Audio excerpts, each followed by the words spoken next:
Most organizations operate on an imagined version of their infrastructure, not a documented version, not a tested version, an imagined one. Leadership has a mental model of how work flows through the business. The model is clean, tools have owners, data follows policy, processes are followed because they're written down. Governance means something, control exists, none of this is true. But the gap between what leadership believes and what actually happens isn't a technology problem. It's not a training problem. It's not even a management problem. It's an architecture problem. And architecture problems don't get solved with better tools or stricter policies. They get solved by seeing what's actually there. This episode is about mapping the invisible infrastructure, the one nobody designed, the one that actually runs your business. The diagram that doesn't match reality.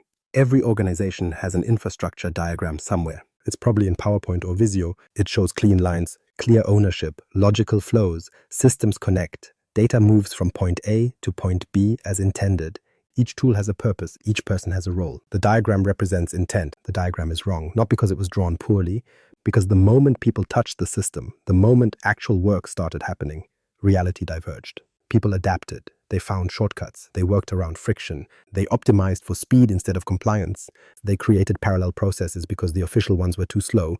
Leadership makes decisions based on the diagram. They assume the sales process works the way the CRM is supposed to work. They assume hiring follows the HR system. They assume finance reconciliations happen in the accounting software. They assume data stays classified. They assume sharing is controlled. They assume visibility exists. Then they deploy Copilot or implement a new governance policy or try to audit compliance. And for the first time, they see what's actually happening. The actual infrastructure, not the imagined one, not the one in the diagram. It doesn't match. The distance between the diagram and reality is where your real problems live, not where the risks are hiding, where they're actively operating with permission, following a logic that made sense the moment it was created but hasn't been questioned since. Here's what this looks like in practice. A sales rep needs to move a deal forward. The CRM says the proposal should be created, shared through the system, tracked with timestamps, and closed with approval. The actual process, the rep writes the proposal in Word on their laptop. They email it to the client because email feels faster and more controlled than a shared repository. The client suggests changes. Those changes come back in email. The rep integrates them, sends a new version via email. The thread becomes the source of truth. Finance never sees the pipeline data because it's in email. The deal closes. The CRM is updated 3 weeks later, if at all. The diagram shows CRM, tools, process, closure. The reality shows email, adaptation, workaround, closure. Both are operating. Both are valid. The organization is not broken. It's working, but it's working on a system that nobody formally acknowledged, nobody officially designed, and nobody is actually governing. This happens everywhere. The actual infrastructure is built on speed, trust, and friction reduction. People become expert at navigating around the official system. They develop mental maps of what works. They create shadow repositories. They maintain parallel spreadsheets. They own the workarounds so thoroughly that those workarounds become indispensable. Remove them and the business slows down. Leadership sees the diagram, ET secures the diagram, compliance audits the diagram, but the business runs on something else. That something else, that invisible, undocumented, adaptive infrastructure is what we're going to map in this episode. Because before you can govern it, secure it, or scale it with AI, you need to understand that it exists, and you need to understand what it's actually doing. The sales proposal story, part 1, the design. Let me walk you through a real sales process, not the one that happens. The one that's supposed to happen. A deal starts in the CRM. A sales rep creates an opportunity, enters the customer information, fills in the forecast date. This is the first gate. The CRM is the source of truth. Leadership runs revenue reports off this data. Finance forecasts based on what's in the pipeline. The rep knows. If it's not in the CRM, it doesn't exist. The deal moves forward. The proposal needs to be created. In the design process, the rep uses a proposal template stored in SharePoint. The template is governed. It enforces branding. It uses approved language. When the rep creates the proposal, it goes into a SharePoint library. The library has retention policies. It has sensitivity labels. It has permission structures. External sharing is restricted unless explicitly approved. Everyone who needs to see the proposal gets access through the repository. Access is audited. If someone leaves the company, their permissions are revoked. The proposal lives in the system. The client provides feedback. In the design process, this feedback flows through teams. The rep creates a channel for the project. The client gets a guest account with limited permissions. Comments on the proposal stay inside the collaboration space. All communication is threaded. All versions are controlled. Everyone sees the same current version. There's no confusion about what the current state is because the system is the single source of truth. Finance sees the activity. Because the proposal is in SharePoint and the deal is in the CRM, finance can run a report and understand the pipeline. They can see which deals have active proposals. They can forecast based on deal stage and proposal status. They can estimate when contracts will be signed because the process has defined gates. They know when to expect cash flow because the system tracks it. Compliance monitors the process. Because the proposal is labeled as a customer proposal, sensitive pricing information is protected. If the customer is in a regulated industry, the proposal carries the appropriate sensitivity label. Compliance can run a report showing that all customer-facing documents are properly classified. Data loss prevention policies prevent the proposal from being shared externally without approval. If someone tries to email the proposal to an unapproved recipient, the system stops it. Compliance is confident that sensitive information is protected. The deal moves toward closure. The client signs off on the proposal. The rep updates the CRM to reflect that the proposal is accepted. The opportunity stage advances. Finance updates their forecast. The contract phase begins. Everyone in the organization with authority to see that deal can see the current status. This is the designed infrastructure. It's clean, it's logical. Each tool does what it's supposed to do. Data flows in defined directions. Controls are enforced. Governance is embedded in the process. And it doesn't work, not because the design is flawed, because the moment actual human beings tried to close a deal, the entire system became friction. A rep cannot close a deal faster by following the design process. The process is secure. The process is auditable. The process is transparent. The process is also slow. Creating a SharePoint library takes time. Inviting a guest to Teams requires IT approval. Getting a sensitivity label applied requires classification. Waiting for compliance review delays the send. By the time the proposal reaches the client, they've already talked to a competitor who moved faster. The rep knows this. The rep has done this job before. The rep knows what actually works. And in that moment, the moment when speed and control come into conflict, the designed infrastructure stops existing. Another one takes its place. This isn't a failure of will or a failure of training. It's not because the rep is ignoring policy or being reckless. It's because the design system creates friction that doesn't exist in the real world, and real business doesn't wait for perfect process. That's where the story gets interesting. That's where the actual infrastructure reveals itself. The sales proposal story, part 2, the actual flow.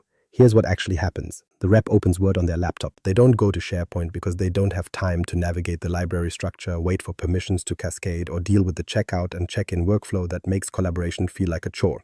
They open Word. They find an old proposal on their desktop, something they wrote for a similar customer 3 deals ago. They copy it. They customize it. They work locally. Total time to first draft, 15 minutes. The proposal is ready. The client needs to see it. Email is faster than creating a Teams channel, assigning permissions, and waiting for the guest account to provision. The rep sends the email with the attachment. This is the actual first moment the client sees the deal. The proposal is now an email. This is the source of truth. The client reviews it. They have feedback. They don't log into Teams or navigate to SharePoint. They reply to the email with comments embedded in the message. They ask questions. They suggest different pricing. They want the language changed. The email thread is now the collaboration space. The email thread is where the actual negotiation happens. The rep receives the feedback. They open the attachment locally. They make edits. They save a new version. The new version gets a different name, maybe Proposal V2 or Proposal Final, or if they're being honest, Proposal Final, Actual Final. They attach the new version and send it back. The email thread grows. Now there are 3 versions in the email history. The client has V1, V2, and V2 revise floating around. Nobody stops them. Nobody enforces a single source of truth. The client doesn't know which version is current without opening each attachment and checking the modification date. Meanwhile, the finance team has no idea what's happening. The CRM still shows the deal in the proposal stage. But finance doesn't know if the proposal is being reviewed, if it's in revision, if the client rejected it, or if they're waiting on a signature. The data that matters, the deal status, the probability, the close date, is locked inside an email thread that the system has no visibility into. Finance runs their weekly forecast based on what's in the CRM. The forecast is optimistic because it's based on stale information. The rep knows the deal is held up in revisions. The system doesn't. The rep is managing the deal in email through their own mental model of what's happening. They're not updating the CRM because they're focused on closing the deal, not on keeping the system current. The CRM is becoming a reporting tool, not an operational system. It's used to answer questions that were asked in the past, not to inform decisions that need to be made now. After 3 more rounds of revision, the client agrees. The rep sends a final email. Let's move forward. When can we sign? The email thread is the actual close moment. The deal is closed in email. The rep then updates the CRM, weeks later sometimes, to reflect that the opportunity is closed and the contract has been signed. Finance never sees the actual pipeline. They don't see the active proposals, the revisions, the stalls, the true probability. They see a CRM that's updated after the fact, filtered through a rep's interpretation of what happened and shaped by how much time the rep had to clean up their records. Compliance doesn't see the proposal. If the customer is in a regulated industry and the pricing information should have been protected, compliance has no visibility. The proposal exists in email, it's unclassified, it may have been forwarded to someone who shouldn't have seen it. There's no audit trail, there's no retention policy. If the customer later disputes the pricing or the terms, the organization searches the CRM and finds nothing useful. The actual negotiation history lives in someone's email archive. This isn't incompetence, this is adaptation. The rep adapted to the friction in the design system by creating a faster system. That faster system works. It closes deals, it moves business forward, and it makes every governance control invisible. Why people bypass the system? This is the moment where most organizations get the explanation wrong. They see the email thread, they see the shadow spreadsheet, they see the local files, they see people working outside the system, and they assume it's a discipline problem. The rep didn't follow process. The team didn't use the approved tool. Someone didn't read the governance policy. If we just enforce it harder, train more, create stricter controls, the problem goes away. It doesn't, because the problem isn't discipline, it's arithmetic. The official process takes longer than the actual work. That's not a metaphor. That's not hyperbole. It's architectural truth. Let me be specific. Creating a proposal through the design system. Locate the SharePoint library. Navigate to the correct folder structure. Request access if you don't have it. Wait for permissions to be assigned. Open the template. Download it locally because editing in the browser is slow. Make changes. Upload the revised version. Navigate through the library to create a sharing link. Add recipients. Configure permissions. They get a notification. They navigate to the library. They download or open the file. They read it. They reply with comments, either in a Word comment thread that may or may not sync properly, or in an email or in a Teams message, which breaks the single source of truth immediately. Total time to get the proposal to the client using the design system. 45 minutes to an hour. Most of that time is navigating permissions, waiting for systems to respond, and dealing with the collaboration lag that comes from being too focused on control. Creating a proposal the actual way, open Word. Find an old proposal. Copy it, edit it, attach it to an email, send it. The client gets it in 3 minutes. The client reads it in 7. The client responds with feedback in an email reply by minute 12. The official system takes an hour for the client to see the proposal. The actual system takes 12 minutes. Speed isn't an abstraction, it's a competitive advantage. It's a close rate. It's the difference between winning a deal and losing it to someone who moved faster. The rep knows this. The rep's compensation is tied to closing deals, not to keeping the CRM current. So the rep, acting rationally, chooses speed. This isn't a defect in the rep's character. It's not laziness, it's optimization. The rep optimized for the metric they're actually measured on. And the system lets them, because there's no enforcement at the moment of decision. The rep isn't blocked from sending email. The rep isn't forced to use Teams. The rep isn't prevented from creating local files. The system creates friction, but it doesn't create a barrier. So the path of least resistance becomes the actual path. Now multiply this across an organization. Every rep does this. Every hiring manager maintains a spreadsheet of candidates because the HRS is too slow to update. Every finance person keeps a local reconciliation because the GL doesn't talk to the subsidiary ledgers the way it should. Every project manager uses a personal Trello board because Teams channel management is a hassle. Every engineer has local documentation because the wiki takes too long to search. These aren't failures. These are rational responses to systems that prioritize control over usability. And here's the architectural trap. Once the workaround exists, removing it breaks the business. The rep can't suddenly stop using email because the deal won't close fast enough. The hiring manager can't suddenly throw away the spreadsheet because the HRS won't give them the visibility they need to make decisions. The finance person can't suddenly stop maintaining the shadow system because the official system doesn't actually reconcile. The workarounds become load-bearing. They're no longer optional. They're infrastructure. This is what invisibility means. The design system is visible to IT, to compliance, to leadership. It's documented, it's auditable, it's reported on. The actual system is invisible. It operates inside personal email accounts, local hard drives, and spreadsheets that exist in a single person's mind. But the actual system is also the one that delivers results. It's the one the business actually depends on. This gap between the system that's documented and the system that works is not solved by better governance policy. It's not solved by more training. It's solved by understanding that the actual system exists for a reason. It exists because it delivers speed. It exists because it reduces friction. It exists because it lets people do their jobs. The moment you understand this, you stop asking, how do we force people to use the official system? You start asking, why did we create a system that people have to work around? That's the question that maps the real infrastructure, the governance illusion. Now watch what happens when the organization tries to govern this infrastructure. Leadership sees the risk. Customer proposals contain pricing information. That data should be protected. Compliance requires it. So they write a policy. All proposals must be stored in SharePoint. All customer proposals must be classified as confidential. External sharing requires explicit approval. The policy is written for the designed infrastructure. It assumes proposals will be in SharePoint. It assumes there will be a classification moment where someone applies a label. It assumes external sharing will be gated by a system that enforces it. The policy is correct for the imagined system. The real system doesn't see it. The rep still creates the proposal in Word on their laptop. They still email it to the customer. The customer still gets the document. The proposal is unclassified because it never entered SharePoint. There was no gate. There was no classification moment. There was no system to enforce it. The policy exists in a document. The actual infrastructure operates in email. The organization, not seeing this gap, adds more policies. All client data must be classified and labeled. Sensitivity labels are configured, training is created, the message is reinforced. If you handle customer data, you must label it. But the training is delivered to the system that doesn't need it. The rep already knows the data is sensitive. They're not keeping it secret out of negligence. They're moving it through email because email is faster. A sensitivity label would slow them down and would lock the file, preventing the customer from editing it. The policy creates friction without creating compliance. The rep doesn't suddenly start using SharePoint because there's a policy. The rep works around it. They create a shared OneDrive folder instead, which feels collaborative without the bureaucracy of SharePoint. Or they use a cloud storage tool that syncs to their desktop, so they can work locally while technically being in the cloud. Or they do exactly what they were already doing, but now they feel like they're breaking a rule. The organization, still not seeing the actual infrastructure, escalates. Data loss prevention policies are deployed. The email system now scans outbound messages for patterns that look like sensitive data. If it detects something, it blocks the send or requires approval. Now the rep hits a barrier. They draft an email with the proposal and customer pricing information. They hit send. The email is stopped. A message appears. This message contains sensitive data. Please reclassify or obtain approval. The rep now has 3 options. Option 1, go through the approval workflow, wait for compliance to clear the send, and lose the speed advantage that made email attractive in the first place. Option 2, reword the message to obscure the sensitive information so the DLP engine doesn't detect it. Option 3, work around the system entirely. Most reps choose option 3. They copy the customer pricing into a shared folder in Google Drive because the organization's DLP policy doesn't inspect outbound messages to Google Drive the way it inspects email. Or they take a screenshot of the proposal and send the screenshot as an image, which DLP engines typically can't scan. Or they paste the information into a Teams message, which lives inside the tenant and therefore feels safer even though it actually bypassed the email security layer. The policy was designed to enforce compliance. What it actually did was push the data into channels that are harder to audit and easier to lose control of. Compliance ran a report 6 months later. They measured email that was blocked by DLP policies. The number was low. They reported success.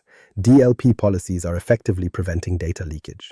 They didn't measure the data that was moved to Google Drive. They didn't count the screenshots. They didn't audit Teams messages. They only counted what the system detected. The infrastructure adapted. The policies created the illusion of control, while the actual infrastructure moved into the shadows. This is what governance illusion means. Policies are written for the system that's documented. Compliance is measured against metrics that apply to the system that's visible. Meanwhile, the business operates on a system that the policies never touched. The organization is not broken. It's working. The work is just happening where governance can't see it. Most organizations get stuck here. They increase policy, they tighten controls, they add more tools to enforce compliance. They implement AI to detect violations. They never question whether the policies are targeting the right system in the first place. They are not. The policies are targeting the imagined infrastructure. The actual infrastructure is adaptive, distributed, and invisible. You cannot govern something you cannot see.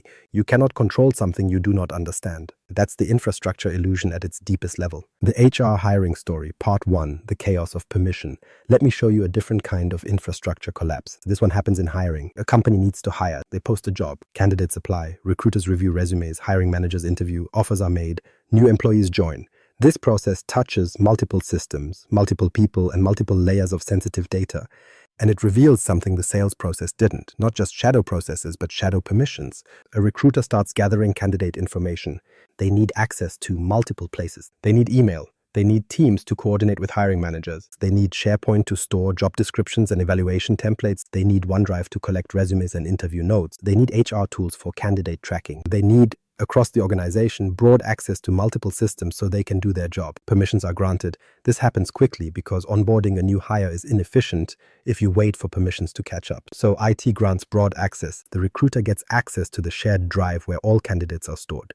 They get access to the HR system. They get a Teams channel for recruiting. They get a SharePoint site for hiring materials.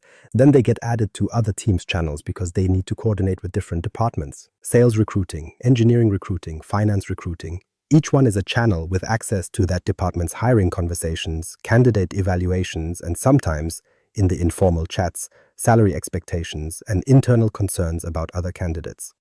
Access is granted and then forgotten. 18 months later, the recruiter moves to a different role. They are no longer recruiting, they're in operations. The Teams channels they were added to still include them. The SharePoint sites they accessed still have their permissions. The HR system hasn't been updated. Nobody audited the access. Nobody asked, Does this person still need to see candidate evaluations? Do they still need access to salary information? Do they still need to be in the channel where we discuss candidates from competing companies? They do not. But the system doesn't know this. The system is still configured for a person who is recruiting. The person is no longer recruiting. The architecture is now misaligned. Meanwhile, new hires join the recruiting team. They get a fresh set of permissions based on the template for that role.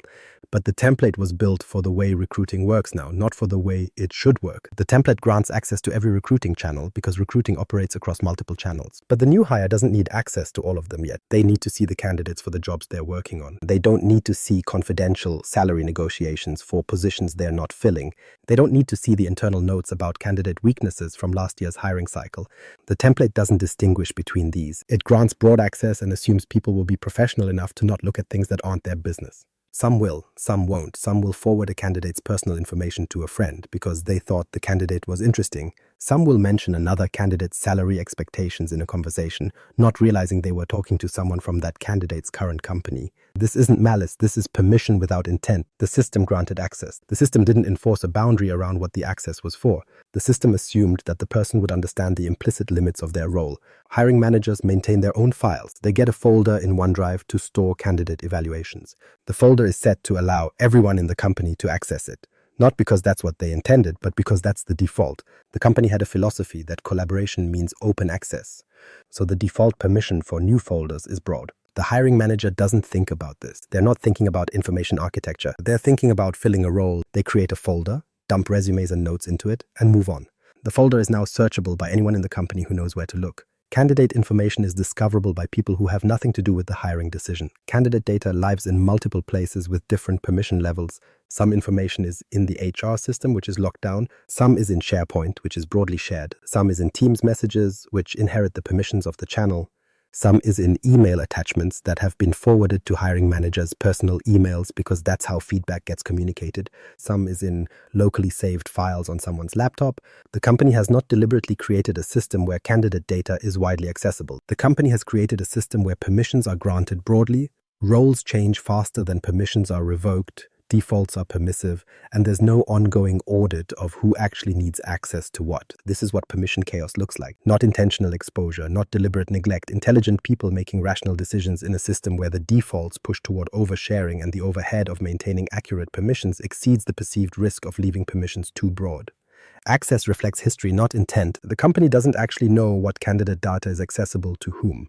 They assume it's protected because they have access controls. They are wrong. The access controls are there. The intent behind those controls has drifted. The actual permission structure is now invisible, complex, and misaligned with how the business actually works.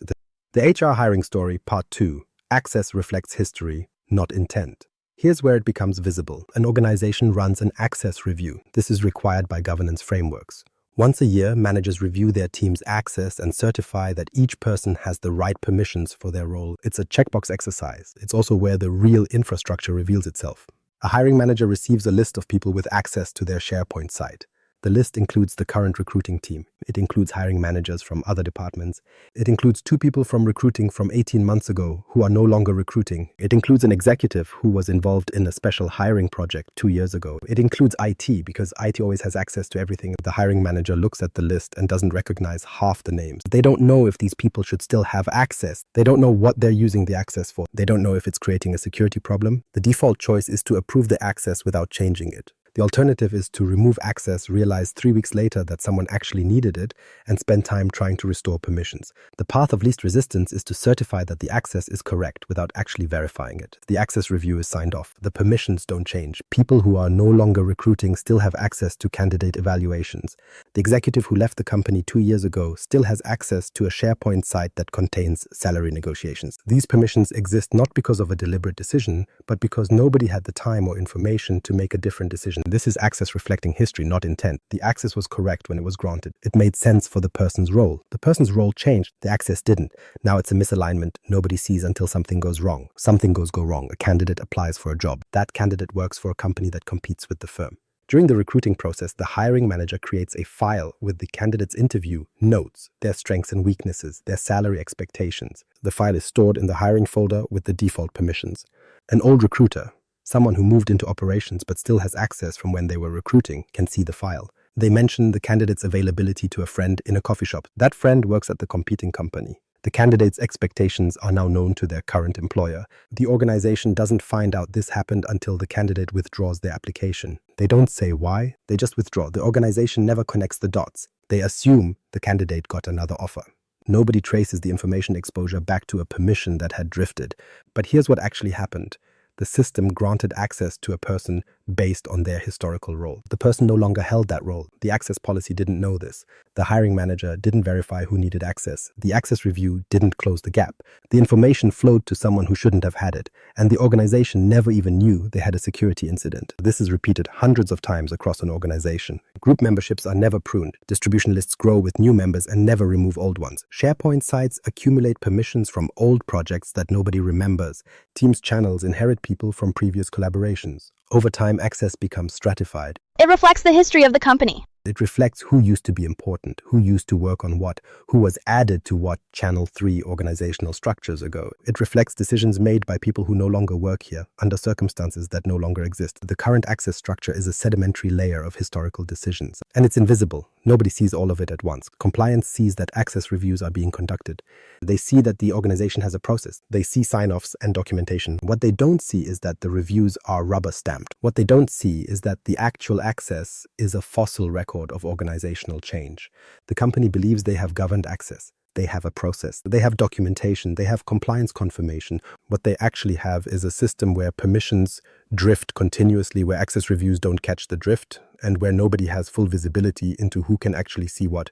This is the second signal of real infrastructure. Access reflects history, not intent. The system is functioning, data is being accessed, the company is operating. But the access path doesn't match the deliberate design. It matches the accumulated decisions that nobody questioned because the business was moving too fast to stop and audit permissions. The data classification gap. Now we have the permission chaos.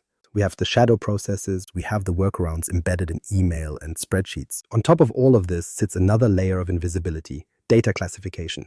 In theory, data classification is simple. Sensitive data should be labeled. Candidate information is sensitive. Salary expectations are sensitive. Medical histories are sensitive. Once data is labeled, the system knows what it is. Policies can enforce protection. Compliance can verify that sensitive data is being handled correctly. The company can understand what it knows and where it knows it. In reality, the same candidate salary expectation lives in 3 different places with 3 different classifications. One instance is in the HR system marked as confidential. Another is in a hiring manager's OneDrive folder that defaulted to general classification. Another is in a Teams message in a recruiting channel where no classification was applied because Teams messages don't automatically get classified. The same data point, 3 different risk profiles. The company has no mechanism to know that these 3 instances are the same thing. This isn't intentional. It's not because people are careless. It's because classification is a moment in time. Someone creates a file. They have to choose confidential or general or internal. They make a choice based on what they understand the file to be at that moment.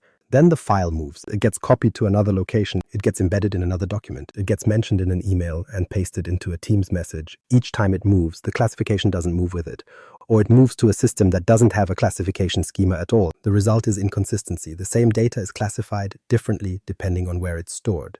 Not because the data changed, because the storage system changed. A salary expectation is marked confidential in the HR system because the HR team understands it's sensitive. The hiring manager copies it into a spreadsheet because they want to analyze compensation bands across open positions. The spreadsheet doesn't get classified because it's a local file. The hiring manager shares the spreadsheet with the department head to discuss budget allocation. The department head thinks it's internal information, not confidential, so they forward it to finance. Finance receives it as an unclassified attachment and stores it in their shared drive with a general classification. The same data has now been reclassified 4 times. It started as confidential. It was unclassified when it moved to a spreadsheet. It was treated as internal when it was forwarded. It ended up as general in the finance folder. None of these reclassifications happened because someone deliberately changed how sensitive the information is. It happened because each system has its own classification logic, and data doesn't carry its classification with it when it moves between systems. Compliance wants to audit this. They want to verify that sensitive data is being protected. So they search the tenant for files marked with sensitivity labels that indicate candidate information. They find files. They verify that access is restricted. They run a report. Candidate data is properly classified and protected.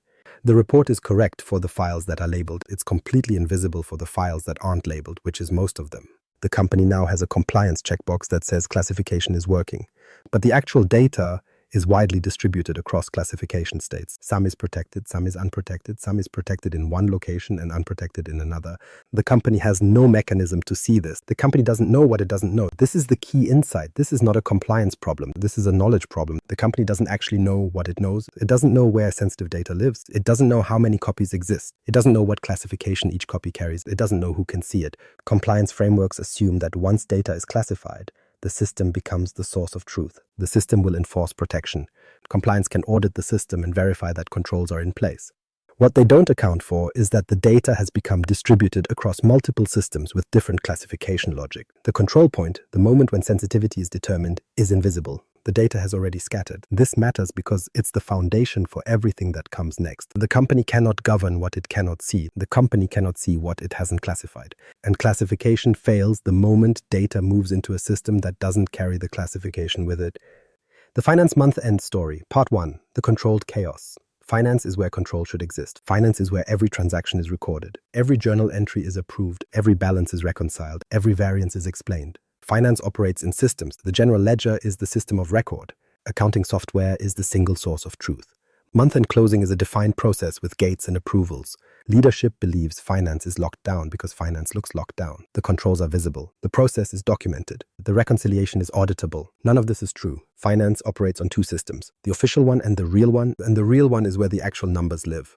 Month-end closing starts with forecasting. The company needs to close the books. Transactions have flowed through the general ledger. Receivables have been recorded. Payables are sitting in the system. Inventory has been counted. Everything should be in the accounting software, ready to be summarized, reconciled, and reported. So the controller runs a report. The balance sheet comes out. The revenue looks reasonable. The expenses look on track. The cash position looks correct. The system shows clean numbers. The controller shows the numbers to the CFO. The CFO looks at them and asks the question, does this feel right? The controller doesn't say yes immediately, because the controller knows something the CFO is asking without saying it. The system shows the numbers. But are they the true numbers? Are they what actually happened, or are they what the system recorded? Are there transactions that didn't make it in? Are there adjustments that should have been made? Is the system of record actually the source of truth, or is it just a recording device that happens to be accurate some of the time? The controller opens a different system. This is the real system. It's an Excel spreadsheet. The spreadsheet is not in the accounting software. It's not in SharePoint. It's not in a shared repository. It lives on the controller's desktop. It's named something like month-end 2026 or actuals or real numbers. The controller built this spreadsheet years ago. It started as a single tab. Now it's 30 tabs. Each tab is a reconciliation. Each reconciliation pulls data from the accounting software and then adjusts it based on things the system doesn't know. The controller opens the spreadsheet and starts reconciling. The GL shows accounts receivable at a certain number, but the controller knows that 3 invoices were issued at the very end of the month, and the system might not have recorded them correctly, or might have recorded them in the next period, or might not have recorded them at all, depending on when the data load ran. So the controller checks the invoice system separately. The controller manually counts the invoices. The controller adds them to the spreadsheet. Now the spreadsheet shows accounts receivable at a different number than the GL. The GL shows inventory at cost. But the controller knows that inventory was counted last week, and the results haven't fully flowed through the system yet. Or the results flowed through partially, or the system is showing old counts. So the controller pulls the physical inventory count report and manually reconciles it to the GL. The spreadsheet now shows adjusted inventory. The GL shows depreciation. But depreciation is calculated by the system, and the system was updated last quarter with new fixed assets. But the depreciation schedule might not have been updated correctly. So the controller recalculates depreciation manually based on the fixed asset listing and the capital policy and adds the correction to the spreadsheet. Intercompany transactions are supposed to eliminate. But transactions between divisions flow through different systems. Some are recorded by Division A, some are recorded by Division B. Sometimes they don't match. The system shows an imbalance. The controller chases the variance. Then email goes to the division controllers asking them to find the discrepancy. Emails come back. The controller manually reconciles them. The controller adds a note to the spreadsheet explaining the variance and the adjustment that was made. Hours pass. The spreadsheet grows. It becomes a living document of reconciliation. It's where the real close happens. It's where the actual numbers come from. The system of record is just a starting point. The spreadsheet is the truth engine. The CFO asks another question. What does the spreadsheet say? Not what does the system say? The CFO knows to ask about the spreadsheet. The spreadsheet is what matters. The spreadsheet is where finance trusts the numbers. The controller gives the CFO the spreadsheet. The CFO reviews it. The numbers now look right. Month-end closing can proceed. Financial statements are issued, earnings are reported, all based on a spreadsheet that lives on one person's computer, is emailed around for review, has multiple versions floating through the organization, and represents the actual truth about what the company's financial state is. The system shows one thing, the spreadsheet shows another. Finance closes based on the spreadsheet. The system is reporting, the spreadsheet is reality. The Finance Month-End Story, Part 2, Trust Gaps in Data. Why doesn't finance trust the system? That's the real question. Because the system was designed to be trustworthy. It has audit trails, it has approval workflows, it has access controls. Transactions flow in defined directions. Everything should be traceable. Everything should be reconcilable. Everything should add up. But it doesn't, not reliably, not without the spreadsheet. The reason is subtle. The accounting system is accurate for what it records. The problem is that it doesn't record everything that matters. Transactions that should have been recorded didn't get recorded. Transactions that were recorded landed in the wrong period. Transactions that were recorded landed in the wrong account. The system is working exactly as designed. It's receiving data and processing it according to its rules. The issue is that the data is messy, incomplete, and inconsistent. Manual transactions get entered incorrectly. A clerk enters a 3-digit number as a 4-digit number. Nobody catches it until the balance is off by a magnitude of 10, or a division controller manually records a month's transactions at the end of the month, but the manual entry doesn't match the source system's timeline, so reconciliation requires a manual adjustment. Or a system integration that was supposed to automatically post transactions from one system to another fails silently. The system shows no error. The transactions simply don't appear in the GL until someone manually traces them.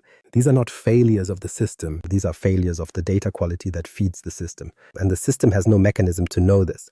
The system processes the data it receives and reports on it. If the data is incomplete, the system reports incomplete numbers. If the data is late, the system reports last period's transactions in this period's close.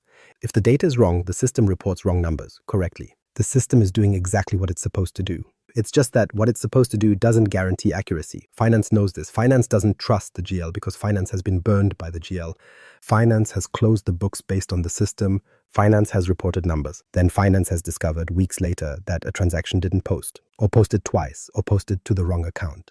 Finance has had to restate earnings because of a data quality issue that the system didn't catch. So finance built the spreadsheet. The spreadsheet is where finance validates the system. The spreadsheet is where finance asks, does this number make sense? Is this reasonable given what we know about the business? Has anything unusual happened that the system might not know about? The spreadsheet is the layer of human judgment on top of the automated system. This is not inefficiency. This is necessary. The system cannot audit itself. The system cannot ask if the numbers feel right. The system cannot catch data quality issues that don't violate any rule. Only a human can do that. Only someone who understands the business can say, the system shows revenue declined 15% this month, but we know we signed 3 major contracts. The system has a data lag problem. Finance has to maintain the spreadsheet because the system of record is not trustworthy enough to close on a loan. The system is accurate for what it records, but it's not complete. It doesn't know what it's missing. Finance has to fill the gaps manually. Now imagine what happens when leadership looks at this infrastructure. Leadership sees the accounting system. Leadership assumes that's the system of record. Leadership assumes that's what the company's financial state actually is. Finance knows better. Finance knows the real numbers live in a spreadsheet. The system is useful. The system is necessary. The system is not the source of truth. This is the third signal of real infrastructure. Processes don't match how work gets done. The process is supposed to be record transaction, post to GL, close books, report. The actual process is record transaction, post to GL, discover the GL is incomplete or wrong, adjust in spreadsheet, validate with human judgment, close books, report. The system is invisible to this process. The system looks like it's the foundation. The system is actually just a data collection point. The foundation is the spreadsheet. The foundation is the reconciliation. The foundation is the human being who understands the business well enough to catch what the system missed. And this infrastructure is now invisible to compliance. Compliance audits the system. Compliance verifies that the GL was closed properly. Compliance confirms that transactions were approved. Compliance doesn't see the spreadsheet. Compliance doesn't know that the numbers they're verifying came from a system that finance doesn't actually trust. The company has a control structure that looks locked down. The company has a reality where controls depend on manual reconciliation and human judgment. These are not the same thing, but they look the same when you only look at the system. The pattern, conditional chaos.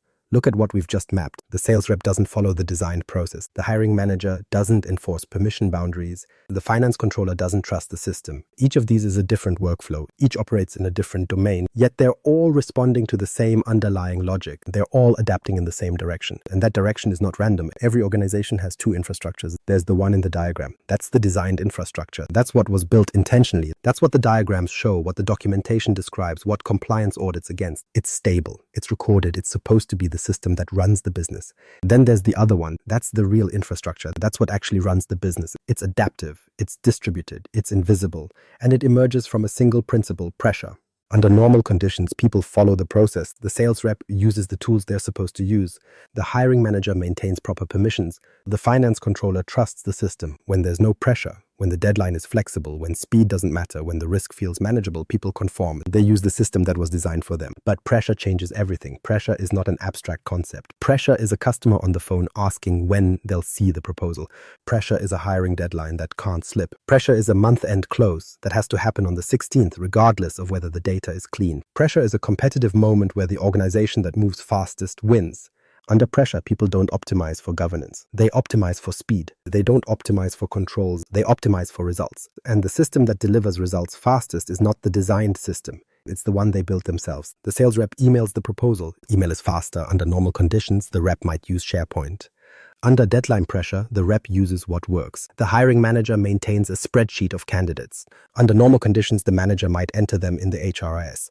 Under hiring pressure, the manager uses what they can control immediately. The finance controller maintains a reconciliation spreadsheet. Under normal conditions, the controller might trust the GL. Under close deadline pressure, the controller uses what they know is accurate. These aren't exceptions. These are the actual operating procedures of the organization. They kick in when it matters. They activate under pressure. And once they exist, they become permanent. Here's the critical part. These workarounds compound. The sales rep's email workaround works. The rep does it again, next deal. And again, and again. The workaround becomes normal. It becomes the way deals are closed. New reps learn it. It becomes the team's standard process. The design system recedes. It's still there. It's still documented. But it's no longer the way work actually happens. The same thing happens with permissions. The hiring manager needs quick access, so access is granted broadly. It stays granted. New projects come, new access is added. The access never shrinks, it compounds. Over time, access becomes stratified. It reflects history, not intent. The same thing happens with the spreadsheet. Finance needs it for one reconciliation. Finance adds another. The spreadsheet grows. It becomes indispensable. It becomes the system people depend on. The GL becomes a reporting layer, not a decision layer. Leadership doesn't see this. Leadership sees the official metrics. The CRM shows deals are closing. The HRIS shows people are being hired. The GL shows the books are balanced. The systems are working. The metrics look good. The infrastructure appears to be functioning. What leadership doesn't see is that the actual infrastructure, the one delivering those results, is operating invisibly. It's in email threads. It's in spreadsheets. It's in inherited permissions. It's in shadow processes that are now so embedded that they've become standard. This is conditional chaos. The infrastructure is stable under normal conditions. It adapts under pressure. It compounds over time. It becomes invisible because the designed infrastructure is still there, still running, still reporting. The real infrastructure is just operating alongside it, doing the actual work. Every organization is running two systems simultaneously. One is documented, one is invisible, one is audited, one is not. One looks locked down, one is actually delivering the results. The distance between these two systems is where all the risk lives. Not in what you don't control, in what you think you control, but don't. The Copilot collision. Part 1. AI meets reality. Now imagine what happens when you put AI on top of this infrastructure. Microsoft 365 Copilot launches. The value proposition is compelling. Copilot will summarize emails. Copilot will draft documents. Copilot will analyze data. Copilot will understand your business. Copilot will make you faster. Leadership sees the potential. This is the future. This is how work gets done in 2026. The company rolls out Copilot. They license it, they enable it, reps start using it, hiring managers start using it, finance teams start using it. The AI is now operating inside the real infrastructure. Here's what actually happens. The sales rep opens Copilot and asks it to draft a proposal. Copilot has access to the rep's email. Copilot has access to the rep's files. Copilot has access to the customer record. Copilot has permission to see everything the rep can see. So Copilot looks at the rep's context and generates a proposal. The proposal looks professional. It has the right structure. It has reasonable language. It sounds like something a proposal should sound like. The rep reads it. The proposal is based on the rep's last 3 proposals plus an average of what similar proposals look like across the organization. Copilot has learned patterns from the rep's history and from organizational data. The problem is that Copilot has learned from all of it. The old proposals that didn't work, The proposals that won deals, the proposals that lost because the pricing was wrong, the proposals that won because the rep offered a discount that wasn't authorized. Copilot learned from all of these and averaged them. The output is statistically typical of what the rep has done before. It is not necessarily what the rep should do next, but the rep uses it. It's faster than writing from scratch. The rep sends the proposal to the customer. Now watch what Copilot does with the customer's response. The customer replies with feedback. The customer wants different pricing. The customer wants the language changed. The customer has objections. The rep asks Copilot to incorporate the feedback into the revision. Copilot looks at the customer's email. Copilot looks at the previous proposal. Copilot looks at the entire email conversation. Here's where the real infrastructure collides with artificial intelligence. Copilot has permission to see the customer's email. The customer email contains information the customer shared in confidence. The customer said the company is considering switching vendors, which is sensitive competitive information. The customer mentioned budget constraints that are confidential to their organization. The customer said they're unhappy with their current vendor, which is information that could damage the customer's negotiating position if it leaked. Copilot has access to this information because the rep has access to this information. The rep needed to see the customer email to understand the feedback. So the customer email went into the system. Now Copilot can see it. Copilot is now aware of things the customer didn't intend to tell an AI system. Copilot processes this information and generates a revised proposal. The revision addresses the customer's objections. It incorporates the feedback. It's thoughtful. It shows that the rep heard what the customer said. The customer receives it and is pleased. But the AI has now seen information it shouldn't have had access to. Not because of a security failure, because the rep needed to see it to do their job. The access was legitimate. The AI piggybacked on legitimate access and gained visibility into things it had no business knowing. Now multiply this. A hiring manager asks Copilot to summarize candidates based on email threads from recruiting conversations. Copilot has access to the recruiting emails. The recruiting emails contain information about other candidates, their salary expectations, their concerns about the role, their questions about the company. Copilot synthesizes this into a summary. The summary is useful. It's also now aware of confidential information about candidates who didn't get the job. A finance controller asks Copilot to analyze month-end reconciliation issues. Copilot has access to the spreadsheet. The spreadsheet contains notes about which divisions are missing transactions, which managers haven't provided required documentation, which accounting teams made mistakes. Copilot sees this pattern. Copilot generates an analysis that flags the specific issues and recommends solutions. The analysis is insightful. It's also aware of internal accountability issues that now exist in the system. This is the collision. Copilot is operating on the real infrastructure. The real infrastructure contains information that's sensitive, confidential, or incomplete. The system gave the rep legitimate access to that information so the rep could do their job. The system gave the hiring manager legitimate access so they could hire. The system gave the controller legitimate access so they could close the books. Copilot inherited that access. Copilot is now seeing information across the organization with a clarity that no human sees. Copilot is connecting patterns that exist in emails, files, and conversations. Copilot is generating insights based on information that was never meant to be aggregated. The company hasn't had a security breach. Nobody hacked anything. Nobody violated a rule. The company deployed an AI system that operates on their real infrastructure, and the real infrastructure contains more information, more sensitivity, and more chaos than the company realized. The Copilot collision. Part 2. Exposure through intelligence. Now watch what happens when the organization actually tries to use Copilot at scale. A hiring manager asks Copilot to summarize all candidate evaluations for the current hiring cycle. Copilot reads through dozens of email threads, interview notes, and feedback documents. Copilot generates a summary. The summary is clear. It ranks candidates. It highlights strengths and weaknesses. It recommends who should move forward. The summary is also now aware of every candidate who wasn't selected, why they weren't selected, what the hiring team said about them privately, confidential feedback that was never meant to be aggregated. The hiring manager didn't intend to ask Copilot to synthesize all of this into a single, coherent narrative about candidate rankings. The hiring manager just asked for a summary. Copilot did what it was designed to do. It connected the information that was available and generated an insight. Now that insight exists. It's a Copilot output. It can be searched. It can be forwarded. It can be referenced in meetings. Information that was scattered across emails and files is now consolidated in a single document that says explicitly why each candidate was rejected. A sales manager asks Copilot to analyze why deals are stalling. Copilot looks at the pipeline. Copilot looks at email threads about the stalled deals. Copilot looks at notes in the CRM about customer objections. But most of the truth is not in the CRM. The truth is in the email. The sales rep said the customer is unhappy because our price is higher than the competitors. The sales rep said the customer's CFO is skeptical about the ROI. The sales rep said the customer is negotiating with 2 other vendors and we're not the preferred option. Copilot reads all of this. Copilot synthesizes it. Copilot generates a report. Stalled deals are primarily due to price sensitivity and competitive threats. Recommendation. adjust pricing, or increase customer confidence through implementation case studies. The report is insightful. The report is also now aware of information that was never meant to be in a formal document.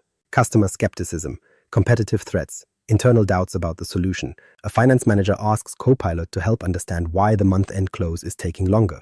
Copilot looks at the reconciliation spreadsheet. Copilot looks at email threads about the close. Copilot sees the controller asking divisions for missing documentation. Copilot sees the division controllers responding with explanations of why the data wasn't ready. Copilot sees notes about which teams missed deadlines, which systems had issues, which manual workarounds had to be deployed. Copilot synthesizes this into a root cause analysis. The analysis identifies specific teams that are chronically unprepared. The analysis points out which systems are unreliable. The analysis surfaces patterns that the controller knew about but never documented formally. Now, the analysis is a Copilot output. It's shareable. It's reportable. It exists as formal documentation of internal problems. This is exposure through intelligence. Not data leakage, not a security breach. Exposure. Information that existed in scattered informal private contexts is now being synthesized into coherent narratives that make the implicit explicit. Regulated industries are hitting pause. 73% of regulated organizations have paused enterprise-wide Copilot rollouts because they understand what's happening. The risk isn't that Copilot is stealing data. The risk is that Copilot is revealing data. Copilot is surfacing information that was confidential when it was private and scattered, but becomes a compliance violation when it's synthesized and documented. The company didn't intend to create formal documentation of internal accountability problems. The company didn't intend to synthesize candidate rankings into a permanent record. The company didn't intend to generate formal analysis of customer skepticism and competitive threats. Copilot did this automatically because it was designed to synthesize information and generate insights. The real infrastructure contained all of this information. It was in email, it was in notes, it was in spreadsheets. It was visible to the people who needed it to do their jobs. It was not visible as a complete picture. It was not permanent. It was not documented. It was not a compliance violation. Copilot made it all of those things. This is the second collision. Not permission failure, intelligence failure. Copilot is operating on infrastructure that's too messy, too inconsistent, and too sensitive for AI to process without creating exposure. This is not a Copilot problem. This is an infrastructure problem that Copilot revealed. The visibility paradox. Here's the uncomfortable truth that most organizations never face. They don't have a visibility problem.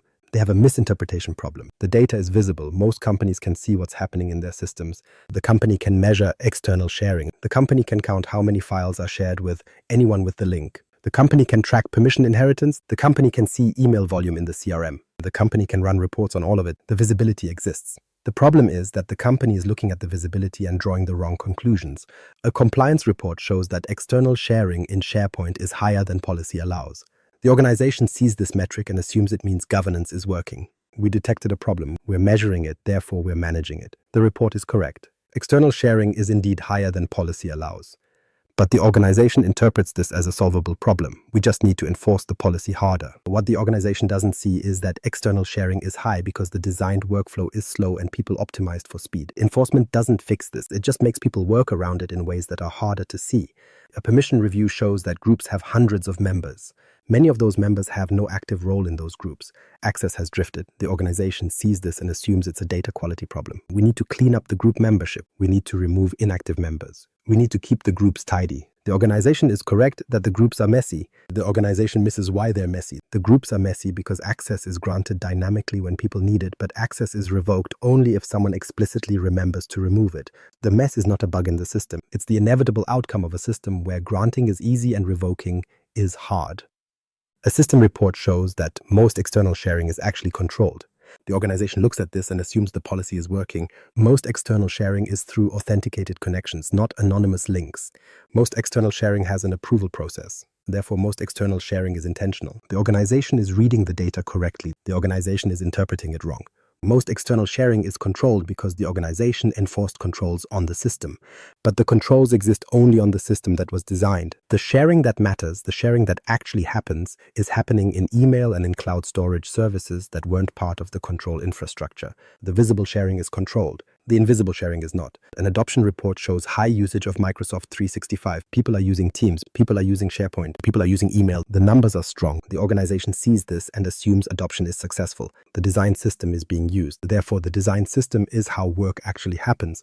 The organization misinterprets this as validation. High usage of the system means the system is the actual infrastructure. It doesn't. High usage of the system just means the system is one of the places where work is happening. It doesn't mean it's the primary place. It doesn't mean work stops when the system is unavailable. It just means the system is part of the picture. The DLP system reports blocked attempts to share sensitive data.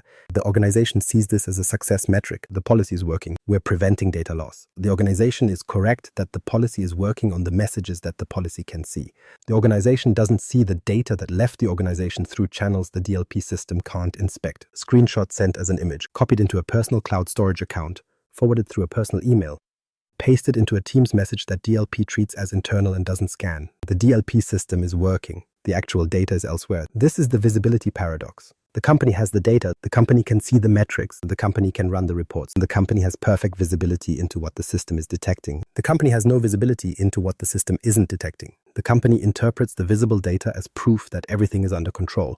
The company is wrong. The organization isn't blind. The organization is misinterpreting what it's looking at. The organization is like a person reading medical test results and seeing glucose at normal levels and concluding that health is fine without noticing that the test didn't include a diabetes screening. The test results are visible. The test gaps are not. The interpretation is confident. The accuracy is unknown. This is the infrastructure illusion at its deepest level. Not just that the real infrastructure is invisible, but that the company is confident in its interpretation of what it can see without understanding what it's not seeing. The company believes it understands its infrastructure because it has metrics and reports. The company has confused visibility with understanding. Purview as the nervous system. Now here's where the story changes direction, because there is a tool that actually shows you the real infrastructure.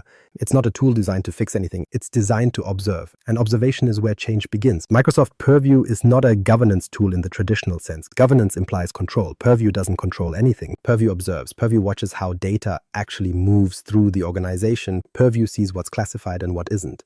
Purview reveals where sensitive information is sitting, who can access it, and what paths it takes when it moves. Purview is the nervous system of your organization. It's the sensory apparatus that tells you what's actually happening. Most organizations enable Purview and then ignore the findings. They enable it because compliance requires it, or because a consultant recommended it, or because the CTO heard about it at a conference. So Purview gets turned on. The system starts collecting data. The dashboards light up. And then the organization looks at the dashboards and doesn't like what it sees. The dashboards show that most files in SharePoint are not classified. The dashboards show that sensitive data is accessible to people who don't need it. The dashboards show that external sharing is higher than expected. The dashboards show patterns of data movement that seem risky. The dashboards reveal that the real infrastructure is messier than the designed one. The organization's response is predictable. The findings are uncomfortable. So the organization doesn't act on them. The dashboards exist. The organization has visibility. The organization chooses not to see it. This is not stupidity. This is rational response to an overwhelming problem. If Purview is revealing that most data is unclassified, the implication is that the organization needs to classify most data. That's a massive undertaking. If Purview is showing that sensitive data is overshared, the implication is that the organization needs to audit and remediate thousands of permissions. That's years of work. If Purview is showing that the real infrastructure is fundamentally misaligned with the designed one, the implication is that the organization has a much bigger problem than anyone wants to admit. So organizations look at Purview and then look away. They keep the tool running because governance requires it, but they don't act on what it reveals. They don't treat the findings as a mandate for change. They treat them as a compliance checkbox. Purview runs. Purview reports. The organization acknowledges that data classification is incomplete. Nothing changes. But here's what's important. Purview is showing you the truth, not your interpretation of the truth, not the metrics you want to see. The actual state of your data. Purview is saying, this is what's classified, this is what's not, this is who can see what, this is how data actually moves. Purview is not an opinion. Purview is an observation. And the observation is uncomfortable because the observation is real. And the question Purview forces you to answer is not, do we have a data classification problem? The question is, are we willing to see what the real infrastructure actually looks like? Because once you see it through Purview, you can't unsee it. You can't go back to believing that your infrastructure matches your diagram. You can't go back to assuming that your policies are working. You can't go back to thinking that governance is under control. What you see through Purview is that your real infrastructure is observable, it's trackable, it's knowable. You can actually understand how data flows if you're willing to look at what Purview is showing you. Most organizations are not willing. The discomfort of seeing the real infrastructure is greater than the motivation to fix it. So Purview becomes a tool that runs in the background, generating reports that nobody acts on, providing visibility that nobody wants to have. But there's a subset of organizations that does something different. This subset looks at Purview. This subset reads what Purview is saying about their real infrastructure. This subset asks, if this is what's actually happening, what does that tell us? What does it mean that our data is unclassified? What does it mean that sensitive information is overshared? What does it mean that the actual flow of data doesn't match the designed flow? This subset doesn't use Purview to feel better about governance. This subset uses Purview as a starting point for understanding reality. And understanding reality is where change begins, not from policies imposed from above, not from frameworks adopted because they sound good. Change begins from seeing the actual infrastructure and deciding deliberately what to do about it. The 4 signals of real infrastructure. So what does the real infrastructure actually look like? Not the theory, the observable reality. Purview is showing it to you if you're willing to see it. And if you watch what Purview reveals, you start to recognize a pattern. There are 4 signals, 4 ways the real infrastructure tells you it exists. Once you know what to look for, you can't miss them. Signal 1, sharing and access reality. Control is assumed, not enforced. SharePoint external sharing is higher than policy allows. The policy says external sharing requires approval. The reality is that files are being shared with anyone with the link constantly. Not because people are malicious, because anyone with the link works faster than waiting for approval. The approval process takes hours. Sending a link takes seconds. Under deadline pressure, the link wins. This creates a second problem. People don't trust shared repositories. If they did, they'd share through SharePoint and let the approval process handle it. But they don't trust it, so they share through email. They copy files to personal cloud storage and share the link from there. They maintain local copies. Duplication becomes rampant. The same file exists in 5 places with different versions. The company has control mechanisms. The mechanisms are slower than the workaround, so the workarounds compound. The signal is simple. If external sharing in your tenant is higher than your policy allows, you don't have a policy enforcement problem. You have a process design problem. The policy is correct. The process is too slow. The real infrastructure routes around the process because the process doesn't match the speed the business requires. Signal 2, identity and access drift. Access reflects history, not intent. Run an access review. Watch what happens. Managers receive lists of people with access to their systems. They don't recognize half the names. They don't have time to verify each one. They approve the list without changing it. Access reviews are rubber stamped because the alternative, actually verifying each permission, is hours of work that nobody has time for. Group membership never shrinks. People are added. People are never removed. Stale accounts still have access months after the person left the company. Distribution lists grow. Security groups accumulate members. Entra ID group membership becomes a historical record. It reflects who used to be important, who used to work on what, who was added to what distribution list years ago. The signal is this: if your access reviews are being completed quickly, your access structure is not being maintained. It's being ignored. And ignored access becomes a historical artifact. The access structure no longer reflects your organizational intent. It reflects organizational history. Signal 3, DLP and policy friction. Processes don't match how work gets done. Policy violations spike at specific times, not randomly distributed, not proportional to volume. They spike when pressure spikes, quarter end, deadline periods, high-stakes deals. When the organization is under pressure to move fast, policy violations increase. Why? Because the process that satisfies the policy is slower than the process that violates it.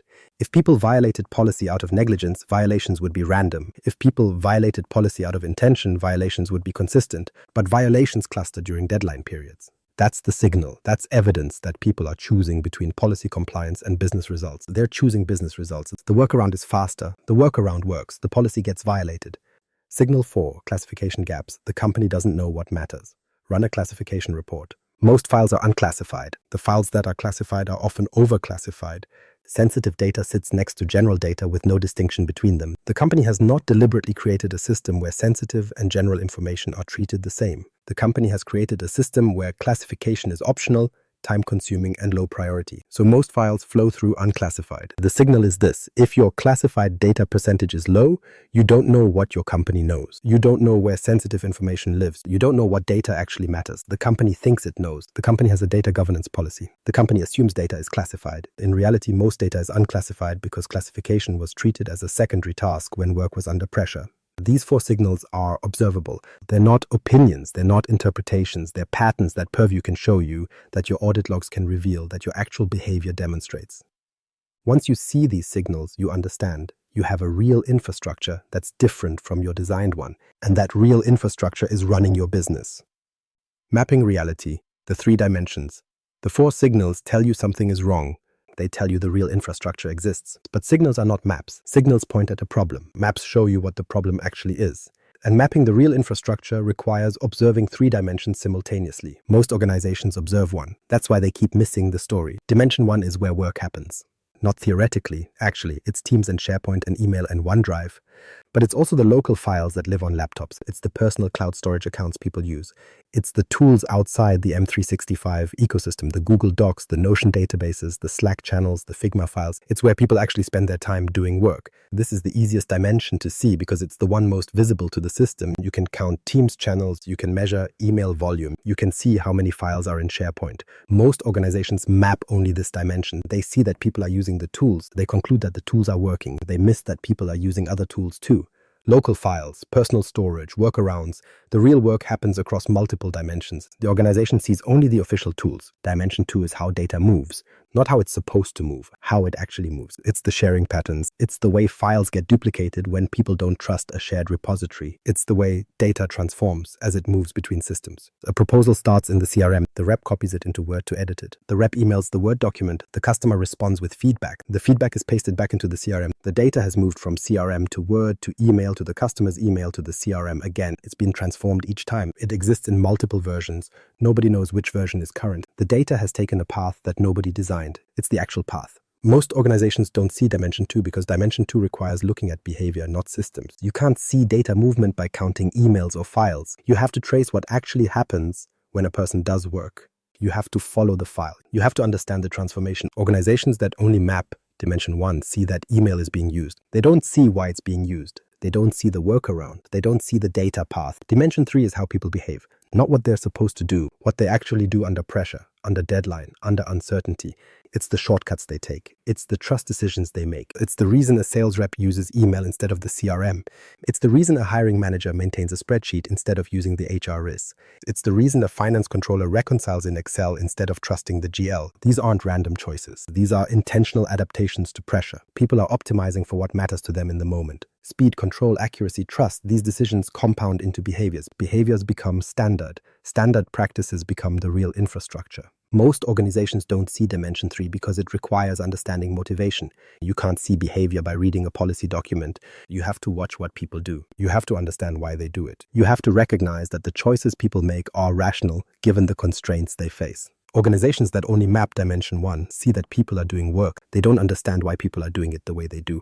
Mapping reality means observing all three dimensions simultaneously. Where is the work happening? How is data actually moving between these places? Why are people choosing the paths they're choosing? These questions are connected. The answer to one informs the answer to the next. The sales rep uses email because email is where the work is happening for that task. Data moves through email because people don't trust the system it's supposed to move through. People don't trust the system because the system is slow and the rep's job requires speed. Most organizations map only Dimension 1. They count users in Teams. They measure email volume. They see SharePoint adoption. They conclude that the infrastructure is working. They miss Dimensions 2 and 3. They miss the actual paths data takes. They miss why people are making the choices they make. They miss the real infrastructure entirely. They see the official tools. They don't see the actual work. This is where the understanding begins. From systems to flows. Most organizations think about infrastructure in terms of systems. The CRM is a system, Teams is a system, SharePoint is a system, email is a system, finance has a system, HR has a system. Each system has an owner. The CRM owner ensures the CRM is working. The Teams owner ensures Teams is running. The SharePoint owner maintains SharePoint. Each system has a purpose, clear boundaries, defined data structures, intended workflows.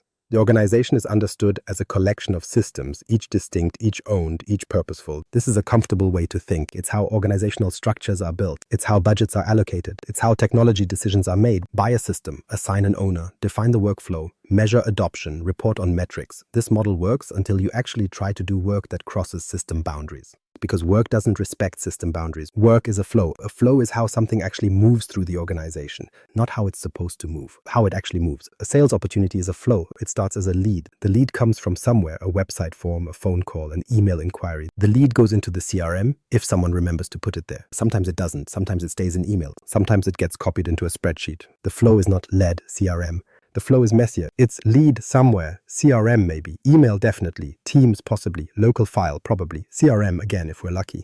A hiring process is a flow. A job opening exists. The opening is posted. Candidates apply. Applications come through email, through the applicant tracking system, through LinkedIn messages, through referrals sent to hiring managers directly.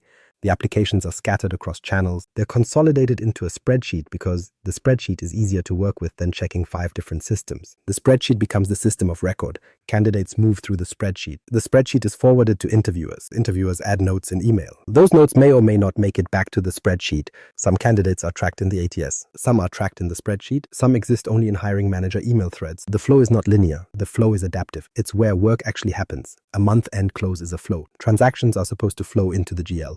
From the GL, they flow to the balance sheet. From the balance sheet, they flow to financial statements. But between GL and statements lies a spreadsheet. The spreadsheet is where transactions are reconciled, adjusted, corrected, and validated. The design system is GL, statements. The actual flow is GL, spreadsheet, judgment, statements. Flows are the actual infrastructure, not systems. Flows, and flows have characteristics that systems don't have. Flows cross system boundaries. A single flow touches CRM, email, Teams, SharePoint, and local files. The flow doesn't care that these are separate systems. The flow needs what it needs from each system. The organization built the systems assuming they'd be used independently.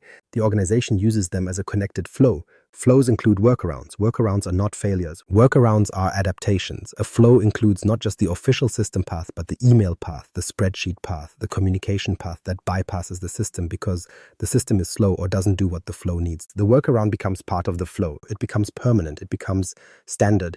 Flows include informal channels. A hiring manager talks to a peer about an open position. The peer refers a candidate. The candidate is hired. That referral channel is invisible to the ATS. It's part of the flow anyway. It's how hiring actually happens. The organization has an applicant tracking system. The organization also has a referral flow that bypasses it entirely.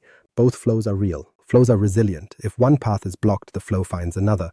The organization blocks external sharing in SharePoint. The flow moves to email. The organization restricts email attachments. The flow moves to personal cloud storage. The organization disables personal cloud storage. The flow finds something else. Flows adapt. Systems break.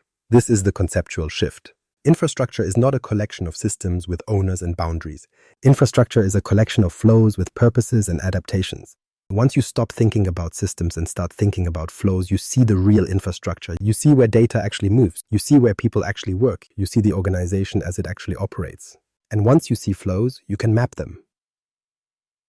The honest audit, 3 workflows. Here's where theory becomes practice. Here's how you actually find the real infrastructure. You don't need a consultant. You don't need a framework. You need to pick a workflow. Any workflow that matters to your business. Follow it.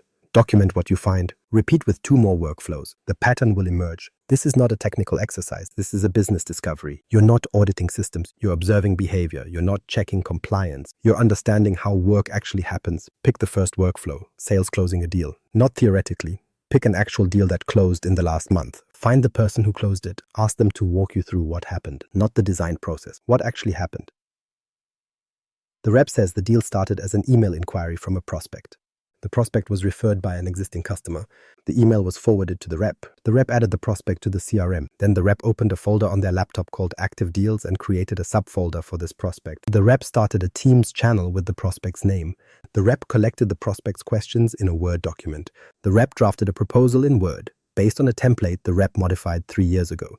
The rep sent the proposal through email, not through the CRM, because email is faster and the prospect can see it immediately. Now document each tool the deal touched. Email for initial contact, CRM for tracking, local folder on the laptop for organizing, Teams for internal discussion, Word for the proposal, email for delivery. The prospect responded with questions. The response came through email, not through the CRM. The rep copied the questions into the Word document. The rep marked them up. The rep sent a revised proposal. Now document every workaround. The prospect's requirements didn't fit the standard proposal template, so the rep customized it manually. The prospect asked for a legal review, which is supposed to go through procurement, but that process takes 2 weeks and the prospect needed the answer in 3 days. The rep forwarded the proposal to legal via email asking for an expedited review. Legal responded with a marked up version. The rep incorporated the changes manually back into Word. The pricing was supposed to come from the pricing system, but the system didn't have a configuration that matched this customer's needs. So the rep called the pricing team. They discussed it over the phone. The rep manually entered the pricing into the proposal. The deal was supposed to go through a sales review to ensure margin and risk, but the deal was moving fast and the review would slow it down. So the rep disclosed it in an email to the manager with a summary of the key terms, and the manager approved it informally. Now document every decision point where someone deviated from policy. The rep was supposed to enter all customer communications into the CRM. The rep didn't. The communications stayed in email. The rep was supposed to use the standard proposal template. The rep used a modified version. The rep was supposed to route the legal review through procurement. The rep didn't. The legal review happened informally through email. The pricing was supposed to come from the pricing system. It came from a phone call. The deal was supposed to be reviewed formally. It was approved via email. Now follow the deal to close. The prospect approved the deal. The rep sent a contract. The contract went back and forth via email. The final contract was signed. The rep forwarded it to the contracts team. The rep also copied it into the CRM. Now the deal is marked closed. What happened? A deal moved through the organization. The design process says lead, CRM, proposal, from system, legal review, through procurement, pricing, from system, sales review, contract, close. The actual process was messier. It touched more tools. It included workarounds. It deviated from policy at multiple points. But the deal closed. The customer got what they needed.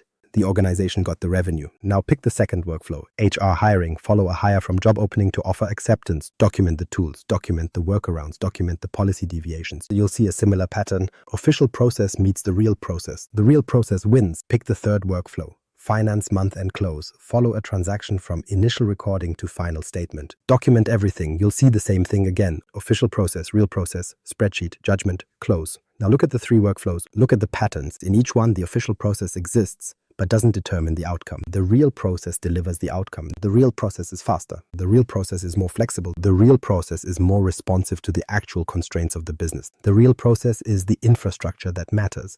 Once you see this pattern, you can't unsee it. This is the real infrastructure. This is not a problem to fix. This is a reality to understand.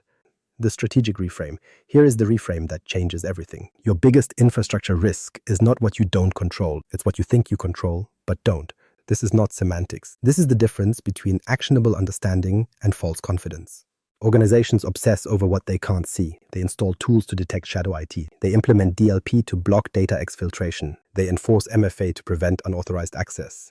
They build controls around the unknown. All of this assumes the unknown is the primary threat. The unknown is not. The known threat is the gap between what you believe is happening and what's actually happening. The threat is not what you haven't measured. The threat is what you've misinterpreted. Look at what we've mapped. Sales doesn't follow the designed process. Not because the designed process is unknown. The rep knows the designed process. The rep chooses not to follow it because speed wins over compliance. Hiring doesn't follow the designed process. Not because it's hidden. The manager knows the designed process and chooses the spreadsheet instead. Finance doesn't trust the designed process, not because they haven't been trained on it. The controller knows the GL and chooses the spreadsheet anyway. In each case, the organization understands the designed process. The organization doesn't follow it. The organization sees this and draws the wrong conclusion.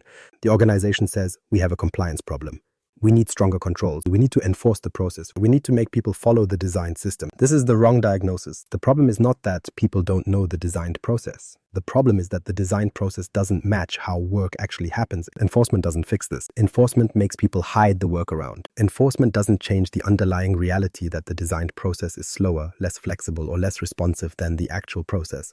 Here's the reframe. You don't have a control problem. You have a design problem. The process was designed for ideal conditions. The business operates under pressure. Under pressure, the design fails. The solution is not to enforce the design more strictly. The solution is to redesign the process to work under pressure. But redesigning requires admitting that the design process is not how work actually happens.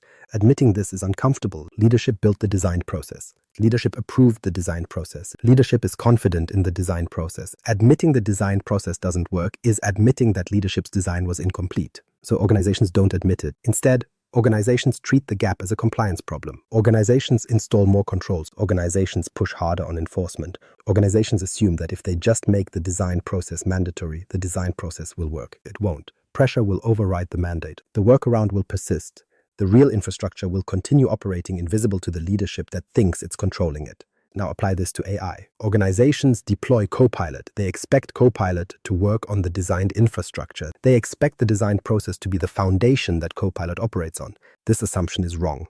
Copilot doesn't operate on the designed infrastructure. Copilot operates on the real infrastructure. The real infrastructure is messier, less classified, more overshared, more chaotic than the designed one. Organizations see Copilot surfacing unclassified data and say, we have a Copilot problem. We need to restrict Copilot. We need to prevent Copilot from accessing sensitive information. We need to prevent the exposure that Copilot is revealing. This is the wrong diagnosis. You don't have a Copilot problem. You have an infrastructure problem. Copilot is just the first system intelligent enough to expose it comprehensively.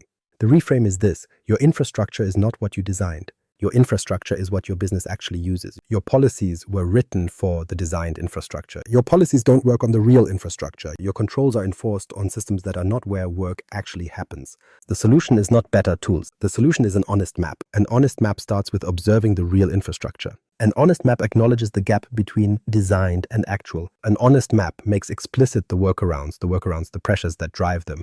Once you have an honest map, you can make strategic choices. You can say, this gap exists because the designed process is slower than the business requires. We'll redesign the process. Or you can say, this gap is acceptable. This is the trade-off we make for speed. We'll accept the risk. Or you can say, this gap is unacceptable and we'll invest in eliminating it. Any of these choices is valid. None of them are possible without acknowledging the gap exists. That acknowledgement is the reframe. The question before the fix. Here's what happens next. The organization has done the honest audit. The organization has followed 3 workflows. The organization has seen the gap between designed and real. The organization has acknowledged that the infrastructure is messier than the diagram. The organization has accepted that this is the reality. Now comes the moment when the organization wants to fix it. The organization wants to act. The organization wants to implement controls. The organization wants to deploy governance. The organization wants to move forward. This impulse is natural. You've identified a problem. The next step is to solve it. But before you solve it, you need to answer a question. This question is not about tools. This question is about foundation. This question determines whether any fix will work. The question is simple. Before you automate your business, you need to know how it actually works. This sounds obvious. Of course you know how your business works. You run it every day. Your people execute it. Your processes are documented. Your systems are deployed. You know how your business works. You don't. Not really. You know how your business is supposed to work. You know the designed process. You know the official workflows. You know what the org chart says. You don't know how your business actually works. You know this now because you followed the workflows. You saw the gap. But you haven't answered the second half of the question. You haven't asked why. Why does the sales rep use email instead of the CRM? It's faster. Why is it faster? The CRM requires more data entry. Why? The CRM was designed for a different sales process. Why hasn't it been redesigned? Because nobody asked. Because the gap between designed and actual was invisible. Because the organization assumed the CRM was working because people were using it. Why does the hiring manager use a spreadsheet instead of the HRIS? The spreadsheet is easier to manage. Why? The HRIS doesn't integrate with the email where most candidate communication happens. Why hasn't it been integrated? Because the HRIS team and the email team don't talk. Because the workflows cross system boundaries that the organization built and then didn't bridge. Because the gap between designed and actual was so normal that nobody noticed it. Why does the finance controller use a spreadsheet instead of the GL? Because the controller doesn't trust the GL data. Why? Because the GL has failed before. Because the controller has seen the GL miss transactions. Because the controller has discovered errors in the GL by reconciling it against source documents. Because the controller's job is to ensure the books are accurate and the GL is not the system that gives the controller confidence. Understanding how your business actually works means understanding not just the gap, but the reason for the gap. It means asking why people make the choices they make. It means recognizing that the choices are not random or negligent. The choices are rational responses to constraints. Before you secure it, you need to understand what you're securing. Purview can tell you that data is unclassified. Purview can show you that sensitive information is overshared. But Purview can't tell you why. Why is data unclassified? Is it because people don't understand the classification scheme? Is it because classification is too time-consuming? Is it because nobody has been held accountable for classification? Is it because the classification system doesn't match how people actually think about data? Before you fix the classification problem, you need to understand why the problem exists. Otherwise, your fix will address the symptom, not the cause. Before you scale it with AI, you need to know what data the AI will touch. Copilot will access whatever data the user can access. Copilot will synthesize information across files, emails, and conversations. Copilot will generate insights based on the data it can see. What data can Copilot see? Whatever the user has permission to see. What data should Copilot see? That's a different question. That's a question that requires understanding what data matters, why it matters, who should have access to it, and what should happen when AI systems see it. You can't answer these questions without understanding the real infrastructure. You can't understand the real infrastructure without asking why it looks the way it looks. Most organizations skip this step. Most organizations see the gap and assume they know the reason. The reason is that people aren't following the process. The reason is that people don't understand the importance of governance. The reason is that people need better training or stronger enforcement. These assumptions are wrong. The reason is that the designed process doesn't match how the business actually needs to operate. The reason is that people are making rational choices under pressure. The reason is that the gap between designed and actual is not a problem of understanding, it's a problem of design. But admitting this requires saying that the design was incomplete. that the assumption about how the business works was wrong, that the infrastructure that was built is not the infrastructure that's being used. This is uncomfortable. Most organizations don't like being uncomfortable, so most organizations skip the question. Most organizations implement controls on top of chaos. Most organizations deploy AI onto broken foundations. The question is this: do we actually understand how our business works? The answer for most organizations is no. The path forward. The answer changes what comes next. And what comes next is not complex. Start with observation, not intervention. You don't fix the infrastructure by imposing new rules. You fix it by understanding it first. Pick those 3 workflows, document them. Don't change anything. Just watch. Watch where the work actually happens. Watch what tools people use. Watch where data moves. Watch the workarounds. Watch why people make the choices they make. This takes time. It takes maybe a month for each workflow. 3 workflows, 3 months. You now have an honest map. Not a guess. Not an assumption. An actual map of how your business operates. Name the gaps. For each workflow, write down the difference between the designed process and the actual process. Don't judge it. Don't say the actual process is wrong. Just name it. Sales uses email instead of CRM. Hiring uses a spreadsheet instead of the ATS. Finance reconciles in Excel instead of trusting the GL. These gaps are now explicit. They're not hidden. They're not assumed. They're documented. Identify which gaps create risk. Not all gaps are problems. Some gaps are acceptable trade-offs. The sales rep uses email because email is faster. That's a trade-off. Speed for visibility. Is the trade-off worth it? That's a business decision. Some gaps create real risk. Finance doesn't trust the GL because the GL has failed before. That's not a trade-off. That's a broken system that creates liability. Identify which gaps matter. Which gaps create compliance risk. Which gaps create operational risk. Which gaps undermine decision-making. Identify which gaps create opportunity. The sales rep's email workaround is fast but invisible. What if you redesigned the CRM to match the speed of email? What if you removed the data entry burden? What if the CRM adapted to how the rep actually works instead of forcing the rep to adapt to the CRM? That's an opportunity. The hiring manager's spreadsheet is practical but disconnected. What if you integrated the spreadsheet into the ATS instead of asking the manager to choose between them? What if you made the tools work together instead of forcing a choice? These are opportunities. Opportunities to redesign the infrastructure to match how work actually happens. Now make strategic choices. For each gap, decide, do we change the business to match the design, or do we change the design to match the business? For the sales email gap, the business requires speed. The designed process is slow. Change the design. Redesign the CRM to reduce data entry. Redesign the process to move faster. Align the design process with how sales actually needs to work. For the hiring spreadsheet gap, the business needs flexibility. The ATS is rigid. Change the design, integrate the spreadsheet, adapt the ATS, make the tools work together. For the finance GL gap, the business requires trust. The GL is not trustworthy. Change the GL. Fix the data quality. Implement controls that prevent the errors that force the controller to maintain a parallel system. Make the GL the system of record by making it actually reliable. Notice what this is not. This is not enforce the policy harder. This is not make people follow the designed process. This is not implement controls that prevent workarounds. This is not punish people who deviate from policy. This is redirection. This is redesign. This is acknowledging that the gap exists for a reason and eliminating the reason. Governance is not a one-time project. Governance is an operational discipline. Your infrastructure will drift. New tools will be added. New processes will emerge. New workarounds will develop. The gap between designed and actual is not something you fix once. It's something you observe continuously. You need a process for watching the infrastructure. You need metrics that tell you when the gap is growing. You need the discipline to act when the gap exceeds your tolerance. This means quarterly reviews of your key workflows. This means audits of your critical processes. This means conversations with the people doing the work about why they're doing it the way they do. This means governance that's not a department. Governance is operational leadership paying attention to how work actually happens. This changes everything about how you think about Microsoft 365 governance and AI. Because once you understand how your business actually works, you can make intelligent choices about tools. You can deploy Copilot on infrastructure you understand. You can implement security controls that don't break the workflows that matter. You can scale AI on foundations that will hold it. The honest map.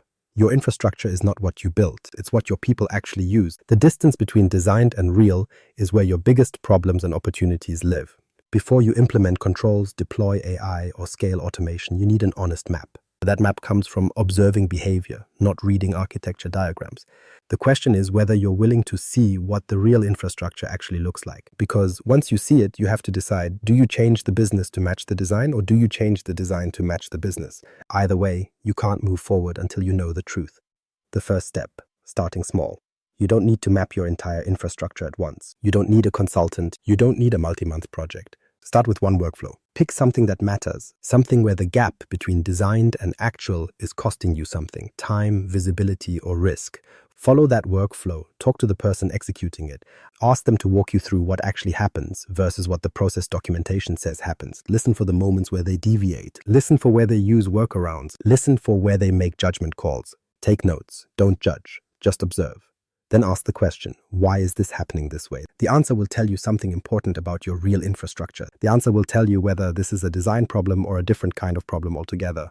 A design problem means the design process doesn't match how the business actually operates. Fix the design, make the process faster, more flexible, more responsive. Redesign the tool to match the work instead of asking the work to match the tool. A different problem means something else is wrong. Maybe it's a skill gap. Maybe it's a trust issue. Maybe it's a communication breakdown. Maybe it's a system that's genuinely broken and needs to be replaced. Observe carefully. Understanding the real reason is more important than guessing the fix. Once you've done this for one workflow, you've started mapping. You've seen the gap. You've understood why it exists. You've made at least one deliberate choice about whether to change the design or change the business. That's the foundation. Now do it for a second workflow.